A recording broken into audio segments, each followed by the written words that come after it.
Taleblu joins us now. He's a senior director of the Iran program at the Foundation for the Defense of Democracies. Welcome back to the show. I want to start with this now pact. Saudi Arabia, Turkey, Pakistan, their Article 5 style agreement.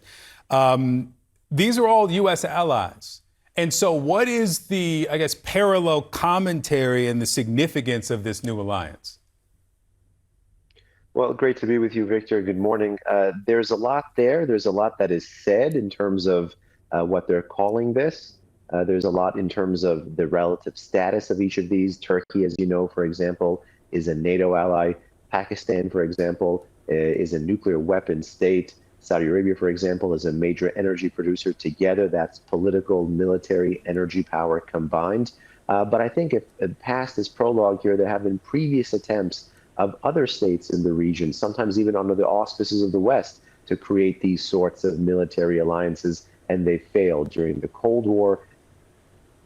For example, Iran, under a previous government, actually was part of that. And then even for the past maybe 10 years in Washington, there's been talk of a Middle East strategic alliance that would be evolved out of the Gulf Cooperation Council. And still, when the rubber hits the road, both then and now, despite all the problems these countries have in their bilateral and multilateral relationship with Washington, the first thing they do when they get in trouble is actually what? It's not call their regional partner, it's phone a friend to back in Washington. Yeah, it may also at this point suggest some lack of confidence in the reliability of the U.S., but as you suggest, that history suggests that they would call the U.S. first. A senior Iranian official said of this pact, Saudi rulers must know that just as America's bases could not bring them security, clinging to America's lackeys will not bring them security either. Despite the bellicosity of that statement, do you believe that Iran and the Houthis are any more reluctant to attack now that they have this alliance? Oh, not at all. In fact, you saw in the bellicosity of that statement a sharp contradiction with what was said from the foreign minister of the Islamic Republic, who was talking about brotherly relations just across the Persian Gulf with some of these other states, for example. This is a classic tactic of the Islamic Republic, is to try to frame their escalation as merely in response to something tied to the West. Whenever that behavior ceases, the radius or the diameter of all of the Iran-backed activity actually continues. So now that they sense some of these countries are trying to band together, now that they sense potentially Washington is looking for an exit, I fear they will press their advantage directly as well as via their proxies. Yeah, you mentioned Washington looking for an exit. Sources telling CNN that Chairman Kaine says there needs to be an off-ramp from this war with Iran. Let me play for you what Senator Ted Cruz says should happen next. I believe the objective here should be regime collapse. Once this regime is out of power, I don't particularly care who comes next. I don't have a dog in that fight. I don't have a dog whether it's the son of the Shah, whether it is the MEK, whether it is someone local.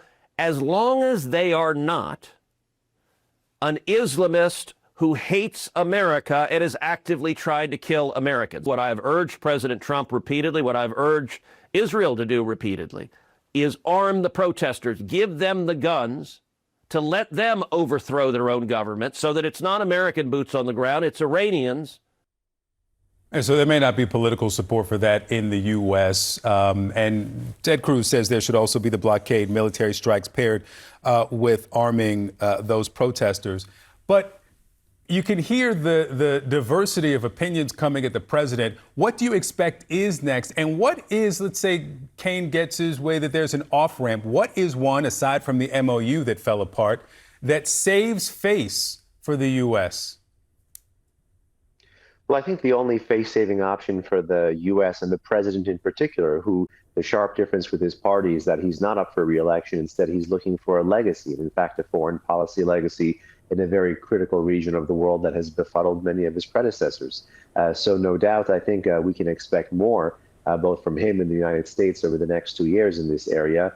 And even an exit, I fear, would not really be an end to the conflict, because, again, if the Islamic Republic senses weakness, the radius of instability, the radius of escalation, the radius of bullying, and the radius of threats to our interests is only going to grow, which will draw the U.S. back in, perhaps when it's less prepared or less ready. That's why I think if the most likely path is the president's focusing, or some would even say over-focusing, on a deal, a more narrow deal over the Strait of Hormuz, then one would hope that there's a covert action strategy, there's a political strategy, there's a military-industrial strategy during the period of time when the president takes perhaps not the face-saving option, but a pragmatic option of trying to open the strait based on a diplomatic agreements between the Iranians and the Omanis, and then doubles down and contests and challenges the nature of that escalation. And I think the one takeaway, everyone, Republicans and Democrats, should take to heart from the commentary of Senator Cruz is that after 47 years, it's not the weapons